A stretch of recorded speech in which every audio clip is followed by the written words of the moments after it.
Hey guys, Kevin Cleary with a knife video for you.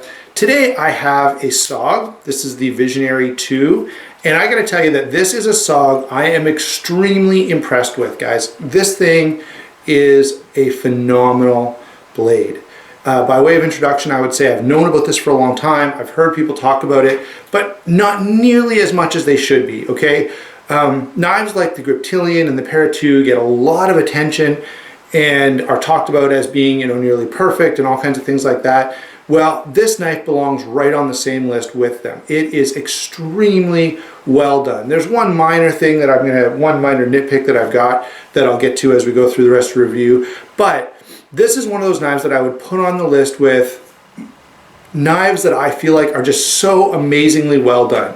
Like a Rat Model 1, a Para II, a Griptilian, an American Lawman. These are all knives that I just think are outstanding, a Code 4, where there's nothing really to point to as a negative. This is a knife like that. It is phenomenal. Okay, so let me just say that right out the gate. This is an outstanding knife, and there are some things on this knife that even make it exceed most others in the size and weight and cost category. Okay, so I've got to tell you, very impressed, really happy to finally have one of these. I've known about the Visionary II for a long time, and I just had not tried one, and I've got to tell you, this thing is exceptional in terms of size, weight, blade shape, all those things that we look for and care about. This is just a really well done blade. So let's go ahead and get into some of the specifics on this, starting with size and weight, the way we always do. So the length on this is 8 5/16. That's a little more than 8 1/4. Okay, so that's right in that pretty comfortable EDC size range.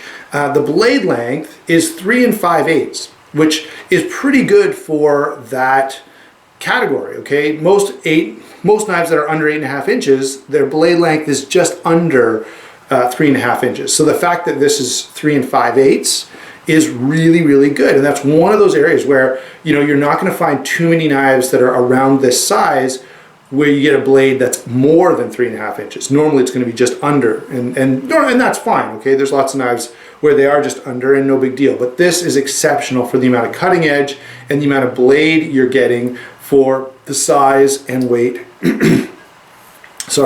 of knife that you're carrying. Okay, so 3 5/8 inch blade. The handle on this is 4 11/16. Okay, so just over 4 5/8. Now, again, that is a short handle for this size of blade. And so one of the things that makes this so exceptional is the blade to handle ratio is very good. All right. Now, along those lines, I want to point out before we move on, oh, by the way, the weight on this, I may as well just tell you, 4.2 ounces. So a little more than a Para II. I think 3.8 ounces is a Para II, so 4.2 ounces, not the end of the world. Certainly very comfortable to carry. And if you compare this to a lot of other similar sized blades, it's going to do better. Now the liners in here are full stainless steel liners, and they're not milled out at all. And if they milled them out, it would probably be possible to get this under 4 ounces, and that would be pretty cool. You'd only have to scrape off 0.2 ounces, right? So anyway, that's a bit besides the point. What I want to say is the size and weight on this is great, and notice the way that the blade almost totally disappears into the handle. So this knife is like, it's almost a Quaken style folder where the blade is just totally gone. And that again is very good. Makes this knife very small in pocket, which is really nice. So you've got a knife that's small in pocket, doesn't weigh much, and yet when you pull it out and deploy it, you still have more than 3.5 inches of blade, which is exceptional. So size and weight on this is one of the areas where it really just excels. All right. Before we move on to the blade and locks and all that kind of stuff, let's do a couple quick comparisons so you kind of get an idea for size on this. Here's another SOG. It's been a fairly popular one. Lots of people own it, know about it. So if we compare these two side by side, you can see they're very similar. All right. You could probably, here's what I'd love to see is a Visionary II with a full flat ground blade. So if you took this blade and put it on this knife, that would make a really, really cool variation on the Visionary II. I would love to see something like that. So that gives you a good size comparison. The obvious comparison for this knife, and probably one of its most direct competitors, is going to be the Para 2. This happens to be the S35 VN Para 2. It's my favorite version. And these two are very, very similar in size, in weight, in functionality. Okay, both exceptional blades, and I will be doing a comparison video between these two knives. But for now, just notice the size. By the way, notice the much more cutting edge that you're getting on the Visionary over the Para 2. Sorry guys, the way I have the lighting set up, if I put my hands a certain way, it's super, super dark outside, so it's hard to, it's the middle of the day, but it's just rainy and dreary, and so it's messing with the lighting a little bit. Anyway, back to the knife we're talking about. Let's move on to the blade now that you've seen those comparisons. The blade on this, and here's the only thing that I have to complain about. The blade on this is VG10, okay? VG10 is fine. It's a fine steel. You know, the Enduras, Delicas are much loved blades, and they're in VG10. There's lots of good VG10 blades out there.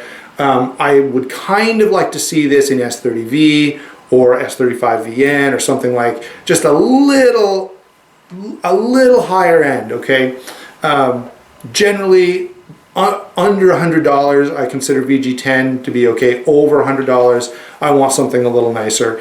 And so that's literally the only sort of drawback that I have on this knife is the VG10 blade steel. Although I will say that SOG has done a really good job with the heat treat on this blade.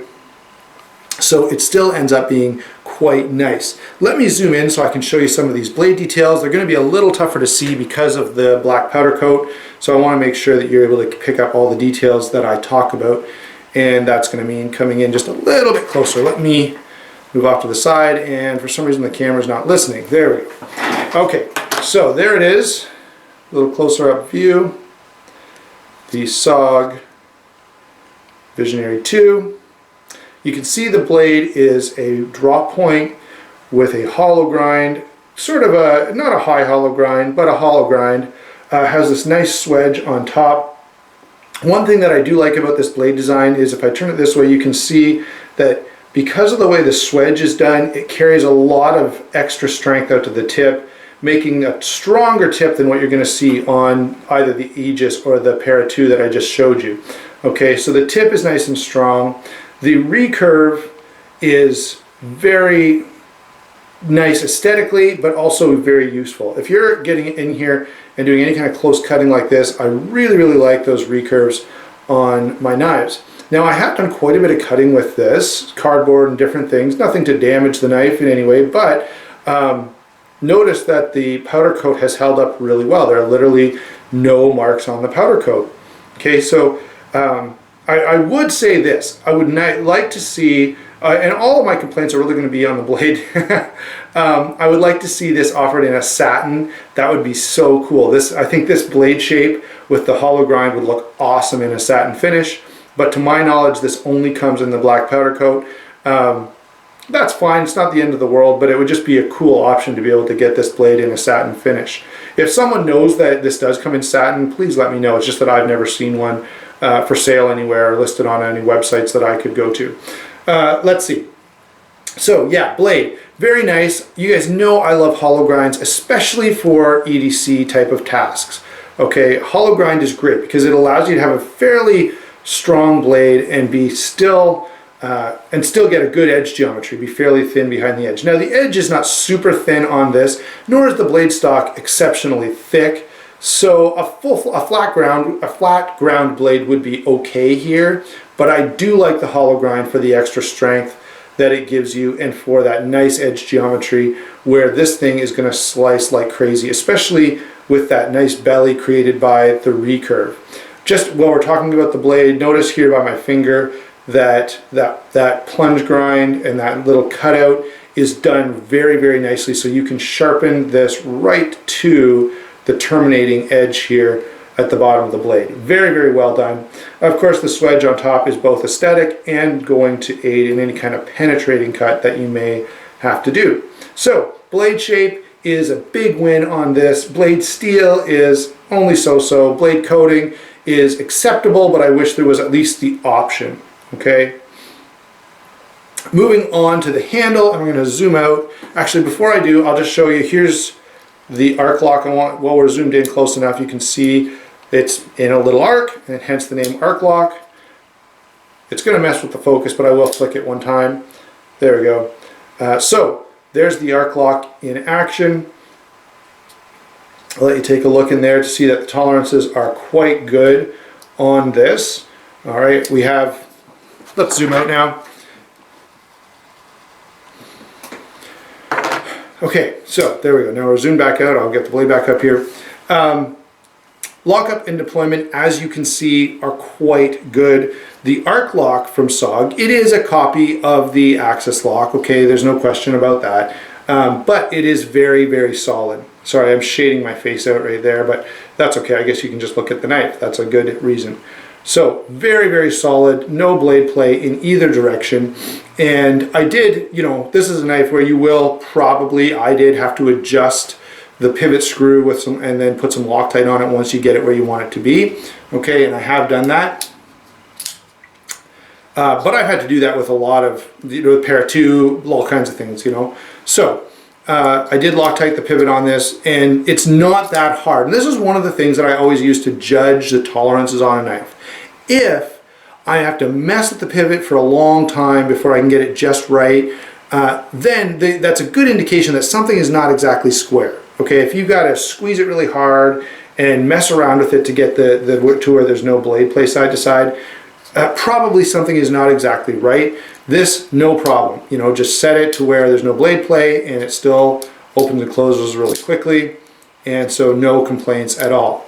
All right, lockup and deployment then, very, very good. The arc lock from SOG is very good. It's the arc actuator lock that I don't like. All right, so let's move on. Lockup and deployment is basically a win. I'm pretty sure it's phosphor bronze bushings in here rather than Teflon. And again, that's preferred by me, even though I break that rule all the time. I have a bunch of knives that I've shown you that I really like that had Teflon. Not the end of the world. This is not Teflon though, they're metal washers. Okay, now, let's lockup and deployment. What about the handle? Okay, the handle on this is another win. First, notice how small it is. Okay, this is a fairly, when it's folded to go in pocket, this is a fairly small knife, and yet, when you open it and go to use it, there's plenty of real estate. You can see a little bit of handle sticking out there past my finger. So very comfortable in hand. Everything is nicely rounded. Now the FRN does feel a little plasticky, and that's why a lot of people prefer the feel of G10. You know, I don't know what it is about G10, but it just feels more substantial. And this is, of course, a lighter knife, but somehow it still feels in hand a little classier, a little more quality because of that G10, all right? So the FRN is certainly not the end of the world. It's not a bad material, very tough, very durable, and I guess they call it maybe GRN on this. But yeah, very tough, very durable. This nice deep choil combined with that thumb ramp makes this very, very secure. Any kind of thrusting motion, your fingers are not going to come up onto that blade. It's comfortable in pretty well all grips because you can see that it's just a very standard handle shape that, you know, in what configuration would this not be comfortable? It's essentially kind of a stick shape, okay?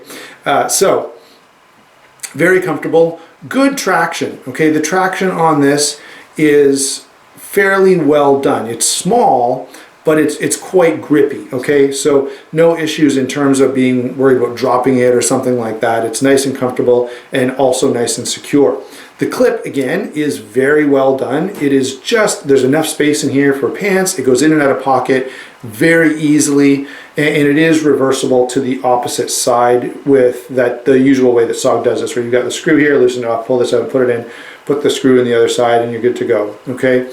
So, Pocket clip is good. Lanyard hole is about the only complaint. You're probably going to have a really tough time getting 550 cord through there, but I don't put lanyards on my knives anyway, so to me it doesn't matter. Maybe it does to you. There is also no tip down carry. It's only tip up, left or right carry. All right, so overall, guys, this is a real win from SOG. There's so many things to like about it, and only a couple minor things that aren't totally ideal. And I actually think those could be things that, and those are things that could be easily changed, but even in this configuration, this is a great knife. All right, so if you're thinking of picking one of these up, don't hesitate. It is great. Okay, it's comparable to the Para 2. It's actually, I would say I like this better than a Griptilian. You know, it's just an outstanding offering from SOG, and I am super, super impressed by this knife. Now, I guess if you don't like recurves or you don't like hollow grinds, that would be a different story, but you know I really, really love both of those things. So, big win on the SOG Visionary II. Highly, highly recommended if you're looking for a knife in that price point. Again, the only real negatives would be the blade steel and the only offered in a black coating, but none of those things are the end of the world. All right, thanks for watching, guys. I hope you enjoyed the video, and we will talk to you soon.